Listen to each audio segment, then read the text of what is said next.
Well, today we're going to be ripping paper in a different way, and I'll be demonstrating that in a second.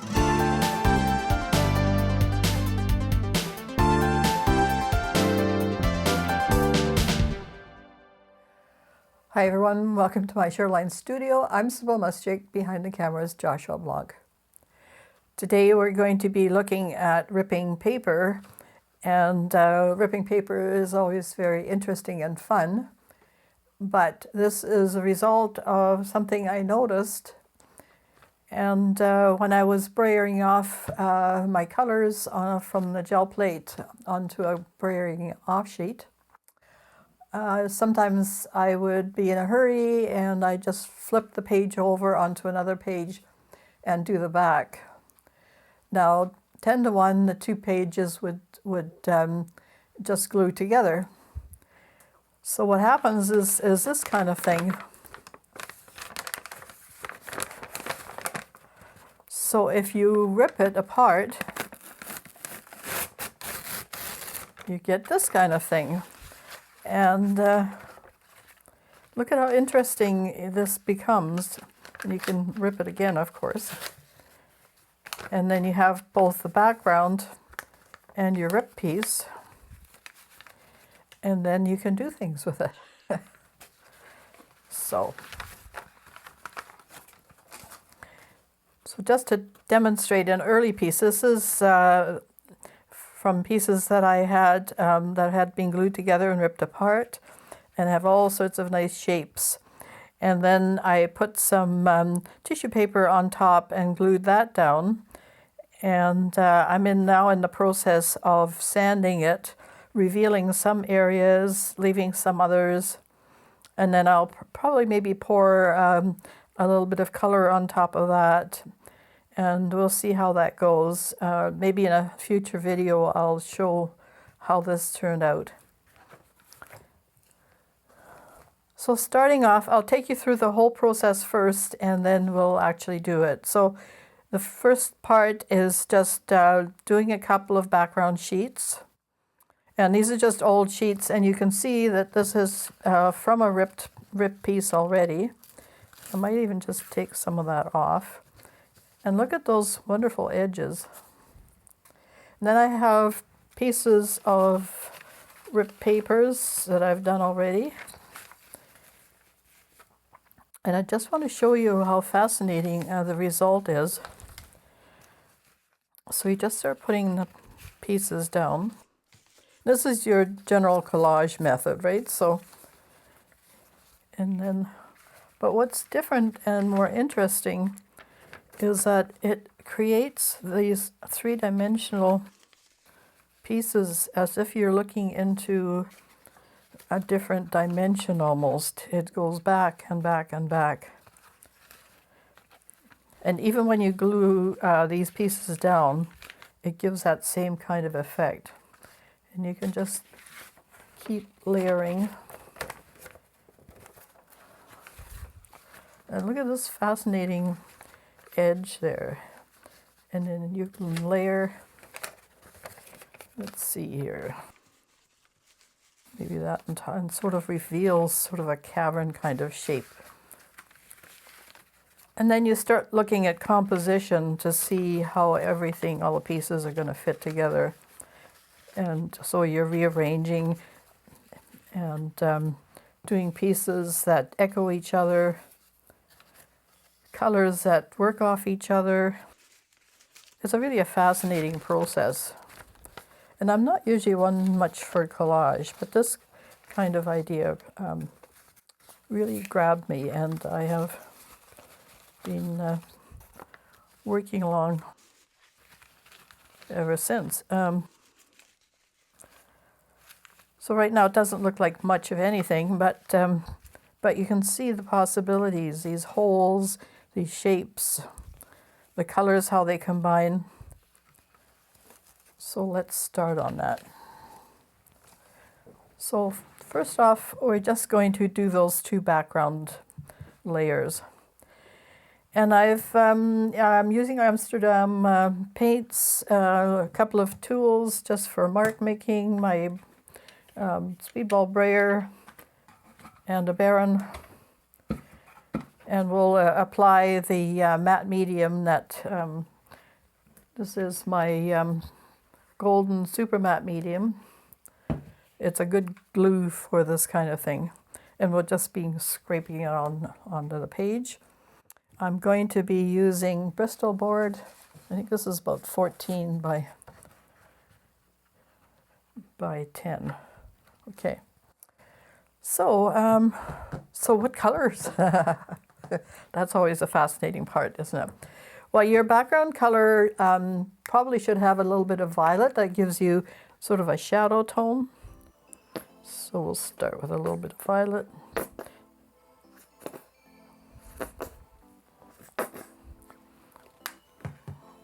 And a turquoisey green might be interesting. Sort of in the analogous color range.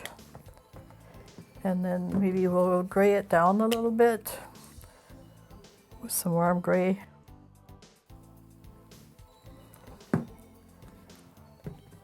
And a little bit more warm.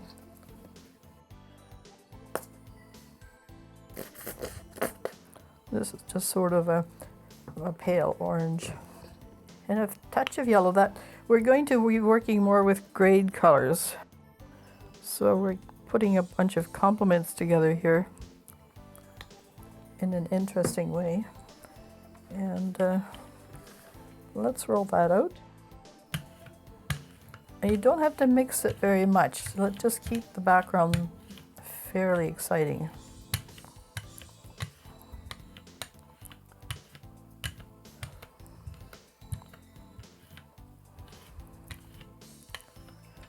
I'm going to be braiding off here,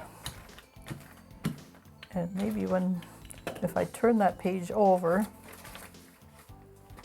and do the back, that might glue that sheet to the next one, and then we sort of start all over again. Okay, so let's make some fun marks with my little tool here.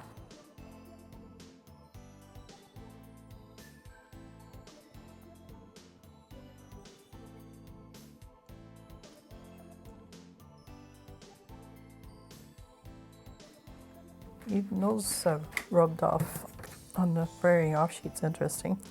And then maybe go this way. So we're just going to use just plain copy paper. It works well.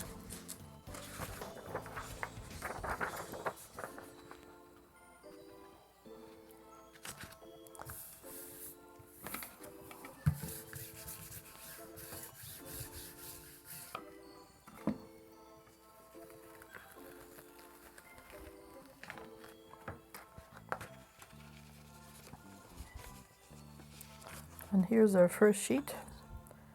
Now that looks pretty interesting. Okay. Now we'll just throw some more color on there. It's still wet, so what's underneath is going to get, distorted a bit. It has a mind of its own and makes its own noises. Okay. Just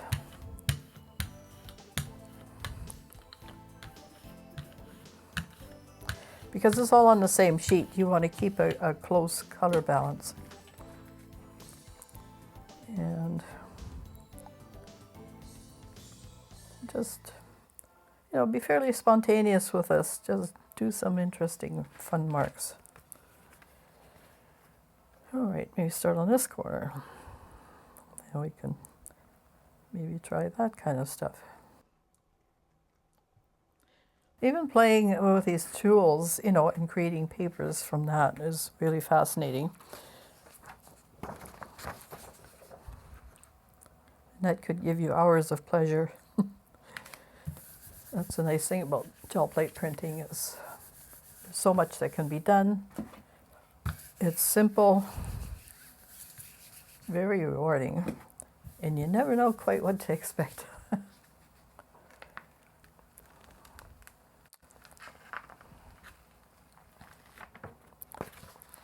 Right.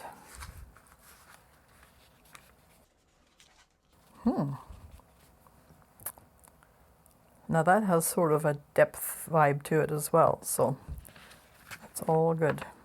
Right, okay, now we're at the gluing stage. I'm just going to put a little bit of this matte medium on here, and we're going to just spread it with a credit card. Make sure you've covered the entire page.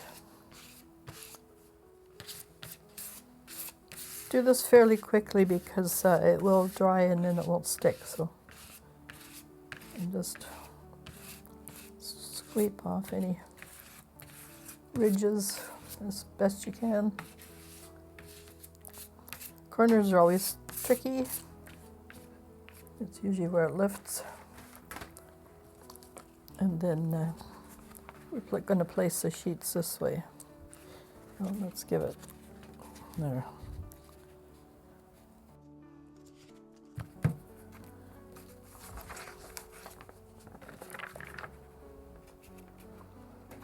And then we're going to overlap to some degree because you still have this white edge there, but it doesn't matter. We just don't want a really big white margin. And then whatever you have left over here, so they glue down properly. There you go. There should still be a little bit of glue left, and then wherever it's pulling up, you can just apply more. Now you have this really strange, colorful background. I'm going to leave that. Now I'm just going to leave what's on there, so it doesn't really matter because you're going to be ripping it apart anyway. So we're going to be using some deli paper.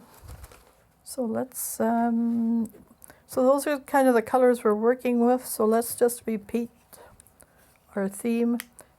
Now with a composition, you want to have some guidelines for yourself.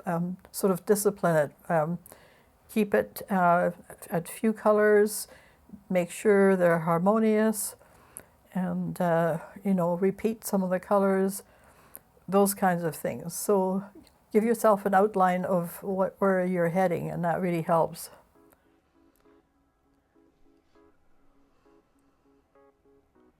You know, is it going to be low key or high key? This is a very high key, so.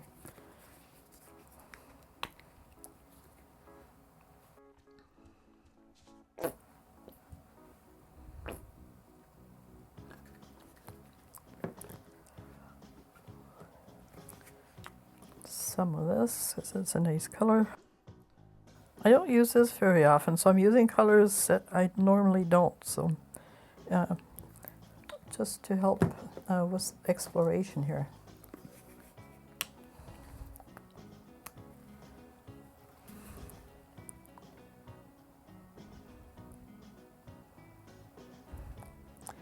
And adding some neutrals into the mix is a really good strategy, because then your colors are a little bit more muted and not garish.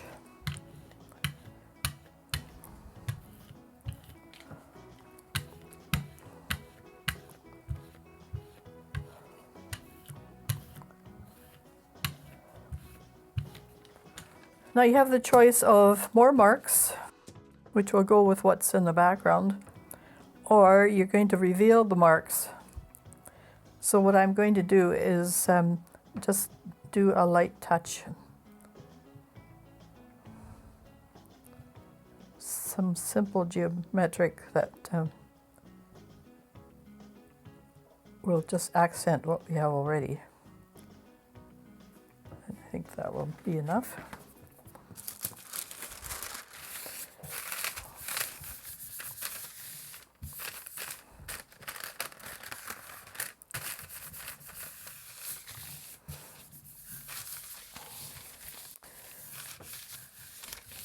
And of course your paper is going to wrinkle a little bit, so that just adds to the effect, which is all good.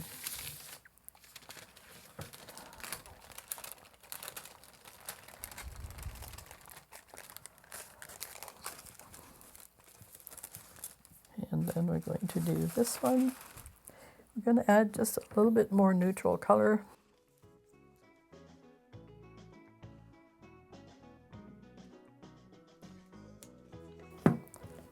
Maybe a touch of this.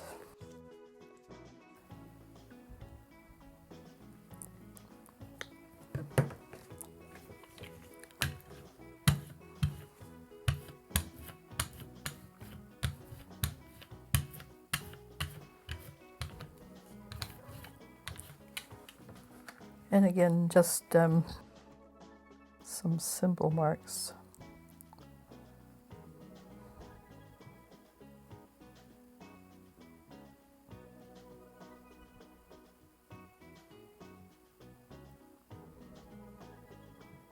But a little bit different than the other ones.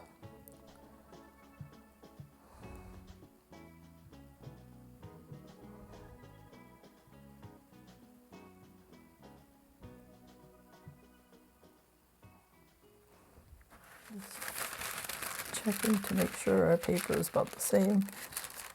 Not that it really matters. We have some interesting wrinkles. That's good. Don't forget your edges. So this is going to be really nice and wet. And then you just place one over the top of the other. You can see it.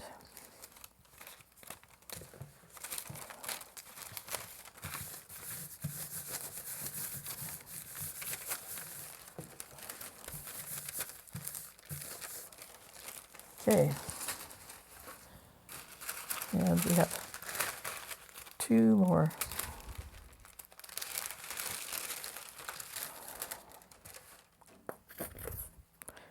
I'm just using this much paint because it won't stick otherwise.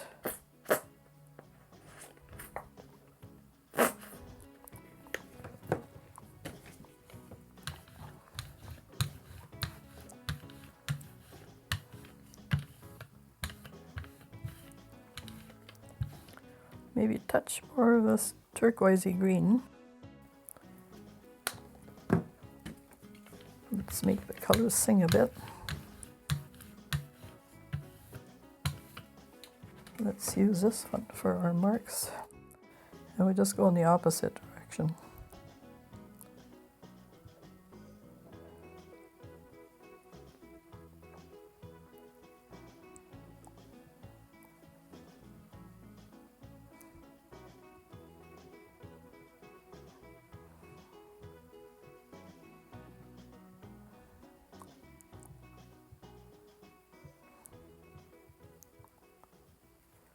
And print.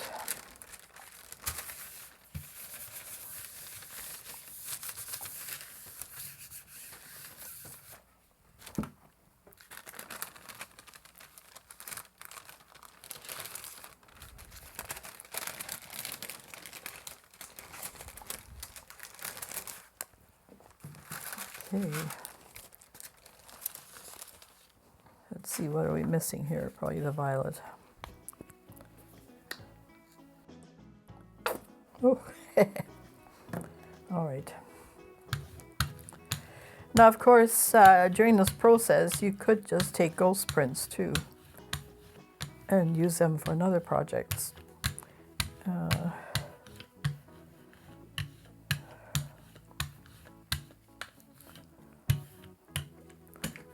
Just let's put some of the blue in here. That would be a nice contrast to that later one.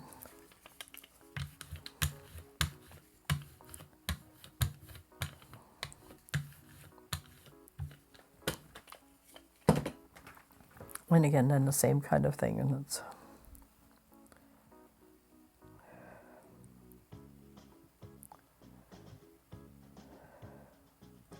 same but different.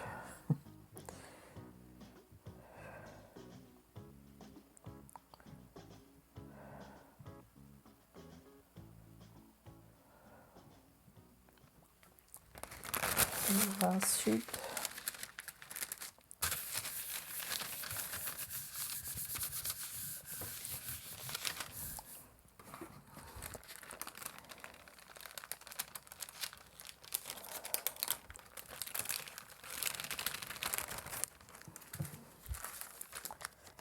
And then stick that one to that one.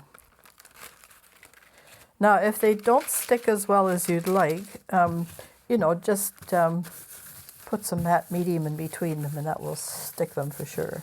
But this should work. Yep, okay. All right, so now we have 4 sheets with all these different colors, sort of a color field kind of thing. And now we wait. So we'll get Josh to do a nice interlude, and we'll be back and start to rip.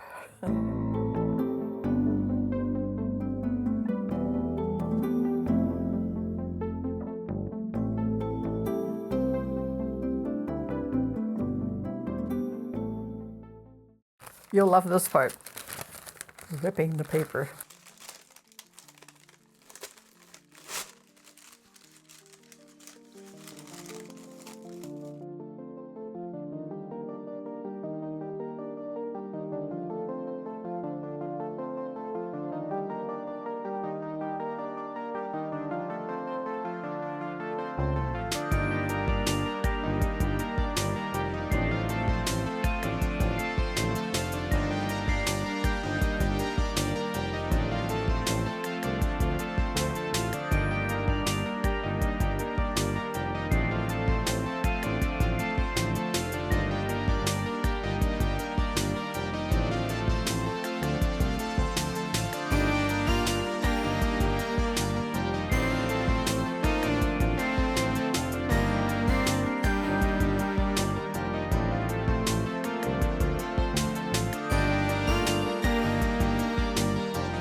And so on and so on. And now we just at the arranging stage.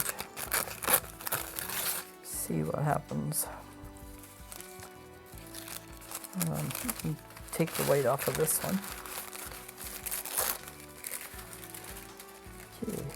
Okay. So you have all these lovely pieces. Some work and some don't. You know, just lay them out for yourself. And then you have all this fun playing with the shapes. This really is an exercise on a, you know, dreary day where you probably have too much work with something and you just want to have some fun with a project. And I can't think of anything more therapeutic. Right. So what we want is that sort of cavernous look,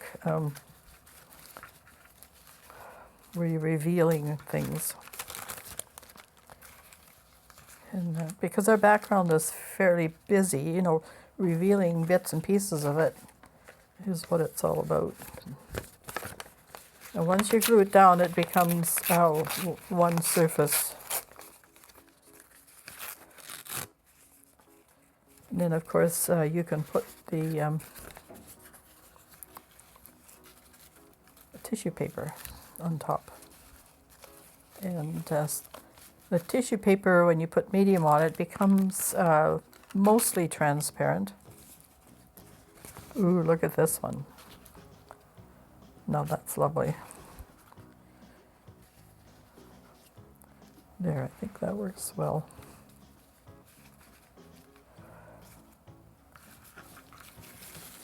And this one maybe on this end.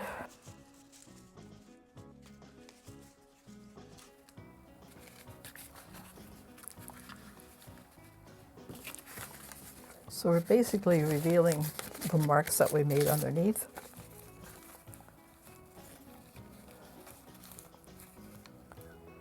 So it's like playing peekaboo.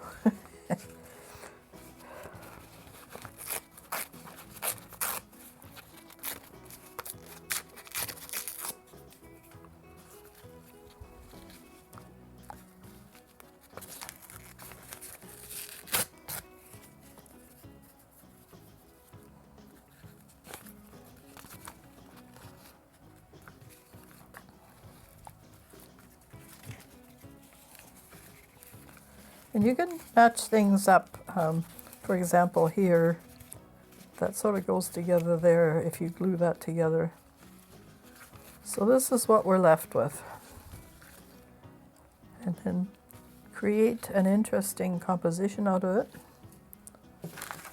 Get rid of any clutter that just is annoying and not helpful.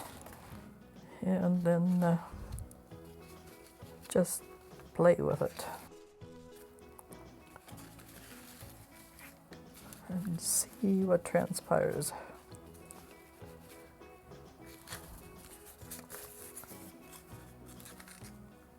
Kind of like that there.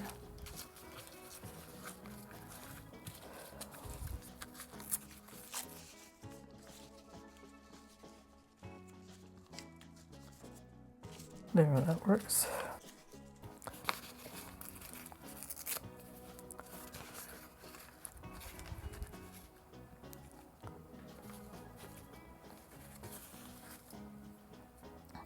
So what are you thinking when you're doing this is you're looking at transitions, you're looking at overlapping. Because this is a totally non-objective kind of work, you don't have to worry about whether it's a face or a tree or something you can name. You're just looking at shape and color, line.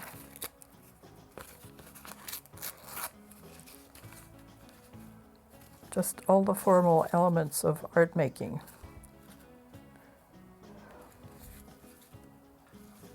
And you're revealing here some of these, like an archaeological dig.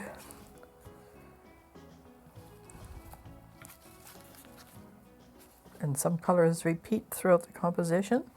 So now we just have to glue it down, and I guess we'll do that off camera because it's going to take a while and a bit of fiddling.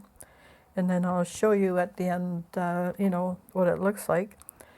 And then we'll try and put some tissue paper on it. All right, we'll be right back.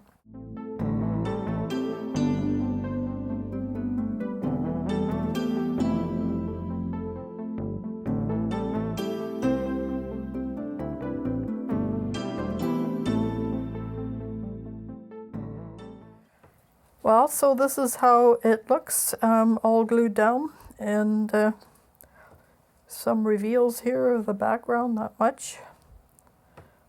Color harmony, lots of little archaeological digs in here.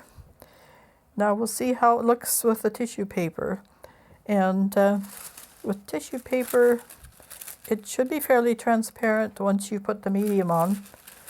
And maybe a last touch would be to pour some color on top. That's another opportunity. But so now all we're going to do is put matte medium on the surface. This seals everything. just using a little sponge brush here. I've cut the edges as you see, and that just makes it look really good. If you have sort of frayed edges to look at, you don't really see the composition that well.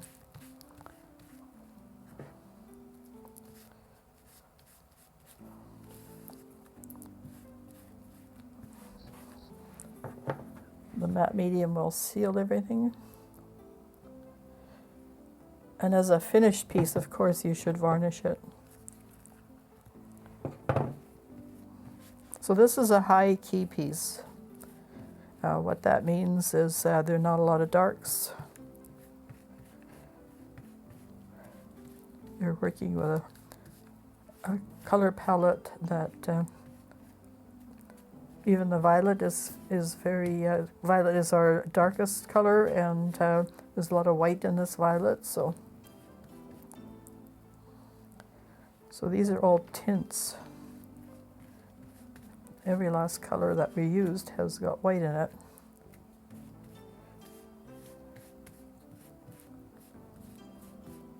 And most of them are analogous, the blues, the green, blue-greens, and just a few touches of the neutrals.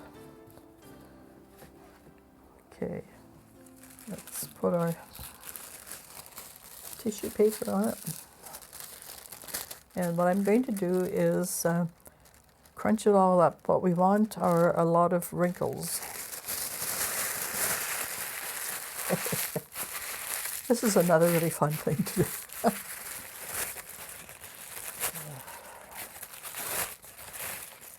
Very therapeutic crunching paper.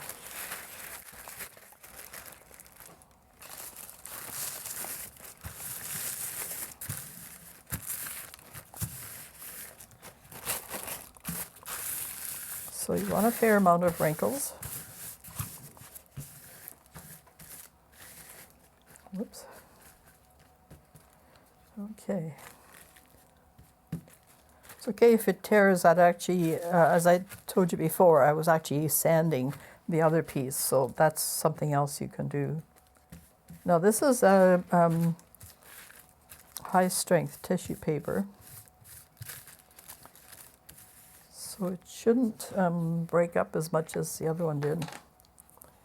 Let's put some more matte medium in here.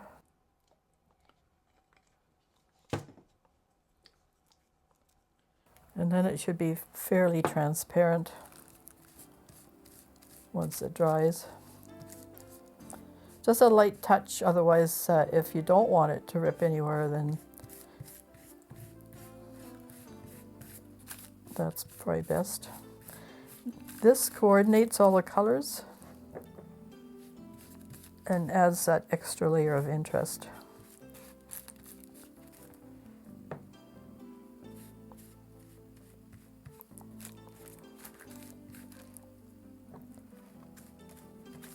And then once it dries, you can trim it again.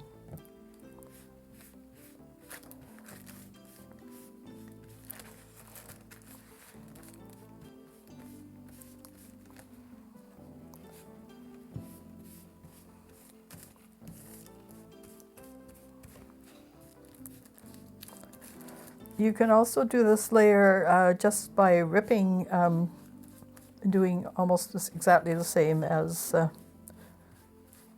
except it's not glued to itself. But you can rip pieces of the tissue and put it down, and that adds, you know, another dimension. I'm going to just repair this, but you won't see it once it dries. Okay.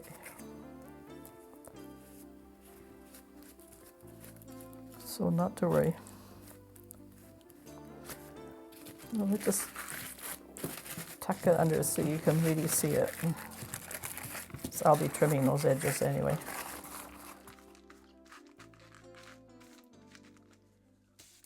So, ripping paper in a special way by gluing pieces of paper together, and then finishing it off with some tissue paper. It coordinates everything. So you have a nice high key, larger than usual gel plate printed piece of artwork. So much fun. Be sure and try it. And don't forget to like and subscribe. We really appreciate it. And we love all the comments. So many nice ones. And we're very thankful. Have a very happy new year and the best of health. Take care of yourselves and your families. And be kind to one another.